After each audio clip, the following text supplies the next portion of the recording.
Leo ni tarehe 3 mwezi wa 5 mwaka huu 2025. Natumaini ujambo mtazamaji wa Mawengi TV.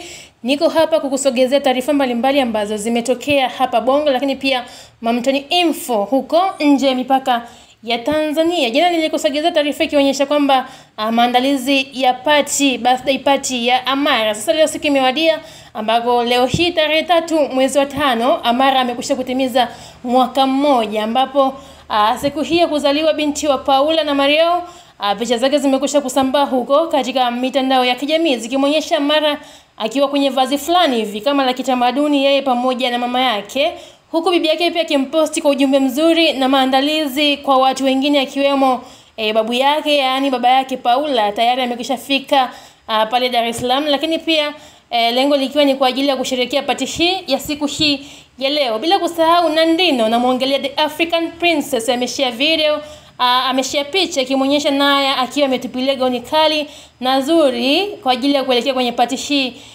ya huyu binti Princess Amara. Lakini pia tetesi zinasema kuwa aliyewahi kuwa mpenzi wa Paula, na mzungumzia Van Boy, hajaalikwa kabisa kwenye pati hii.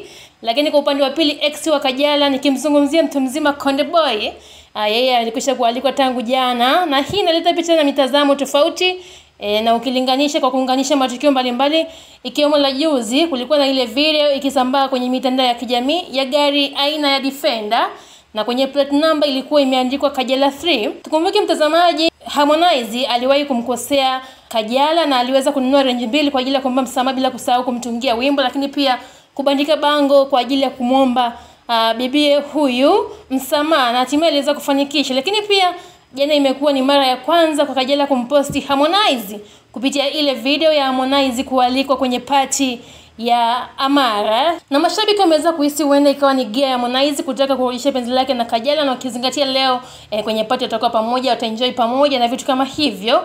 Hii ni Mawengi TV, ni kusiti endelea kusalia nasi hapa. Nitakusogezea updates za matukio mbalimbali ambayo yanazidi kutokea hapa Tanzania, lakini pia Mamtoni Info nikizungumzia kule nje ya mipaka ya Tanzania. Langu jina ni Diana Masai na hii ni Mawengi TV.